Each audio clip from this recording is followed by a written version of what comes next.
What's going on, guys? Ryder here, back again with another video. Today we're talking about Halo Infinite. We got to see some crazy gameplay footage and some cinematic trailers at the Microsoft event. There's a lot of cool stuff we're going to be discussing today and a lot of changes in Halo, and let's dive into it.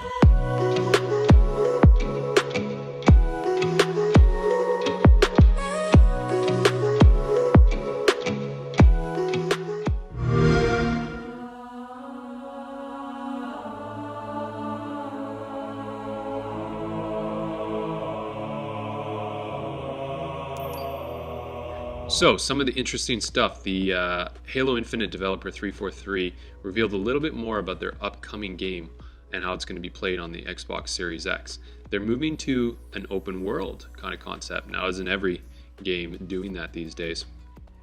So they finally debuted some new gameplay on what looks like a demo. And when I first saw this, I thought maybe we were going to get a drop from 343 saying the demo is live. But there was some talks about the production with everything that's going on in the world being delayed, and so the demo or the beta version is a little bit postponed, and it probably won't be the full scope. So that's kind of shitty, but we did get to see some cool stuff about the game. So in an interview with IGN, 343 studio head Chris Lee confirmed that the Halo ring seen in this new footage is a really expansive new open world setting, and it will still have a coherent story to truly tell a Master Chief story. And we are going to be playing as Master Chief, and it's going to be a story around Master Chief. He also, so he goes by saying, I would think about it more like kind of delivering on the promise we've had from the past, Lee says. There's a lot of open gameplay in those previous games, but they were always kind of these linear levels. This time, players will have the freedom to explore the ring. But we are telling a story, beginning, middle, and end, and we want to carry the player throughout as you go.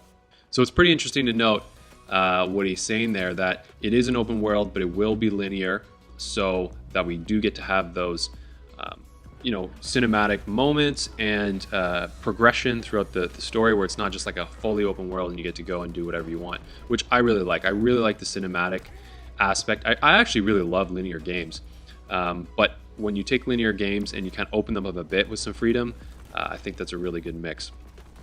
He also goes on to saying, what you saw in the demo, you have this map. There's this huge open world section of the ring, and when you get to that point of the game, which is several hours through the campaign, then you get the ability to traverse that whole area and explore where you want to go in the ring. That's what we mean by open and explore different places that you can go to. There's definitely a sense of freedom that you haven't had before in Halo games. You'll get to choose your path here, but we also want to tell a story. Lee also goes to confirm that Halo's Infinite play space will contain a full day and night cycle, as well as a new upgrade system that will introduce players to new tools and abilities as they explore. So this is kind of cool. This is, again, progression. Most open world games have progression like this. That's really cool. The day and night cycle, I guess that's neat. I personally don't love the night cycles too much in games because it really takes away from the visuals. I like kind of more time-based night scenes where it's like you're going to play a section and it's revolving around a story that's at night, then switch it. But during when I'm exploring the world, I kind of want it to be well lit and bright, and all the visuals really popping out. Yeah, you really get to see some cool stuff in this trailer. We see gameplay footage. It looks a lot like Halo 1, 2, and 3. So they've really taken those first three games from Bungie and gone back to those core basics of how it's going to play and feel.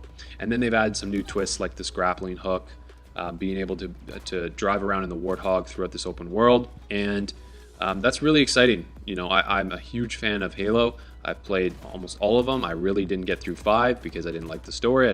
So they're really kind of taking a step back and going back to this kind of feel that we had with the first 3 games. Another thing to note is they're talking that this is going to be a platform.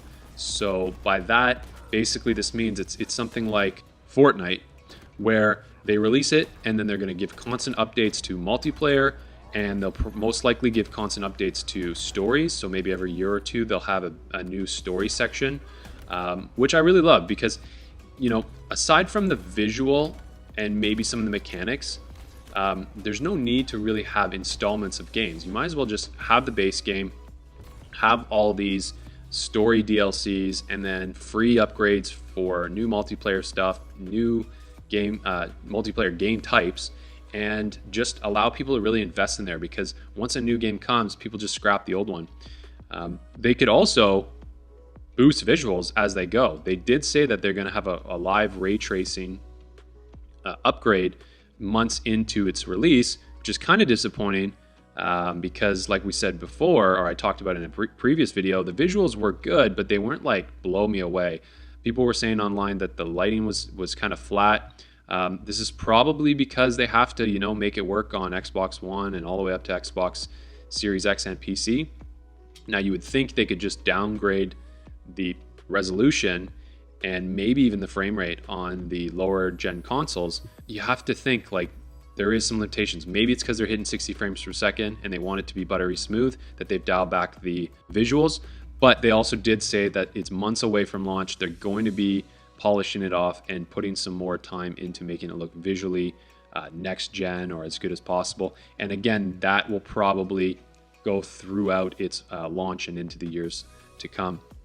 Believe it or not, they've been working on this game for, I think, 6 years. They built a brand new engine called the Slipspace engine, and I think they had a budget of $500 million, so $500 million for this. And it's going to Game Pass. You don't even have to pay for it if you have Game Pass. It's going right into there. So this is really sweet, something to be extremely excited about. I can't wait to see more about the story, the gameplay, and kind of what we get to do in this and how multiplayer is going to work. Because multiplayer, at least for me, has been such a huge part of Halo.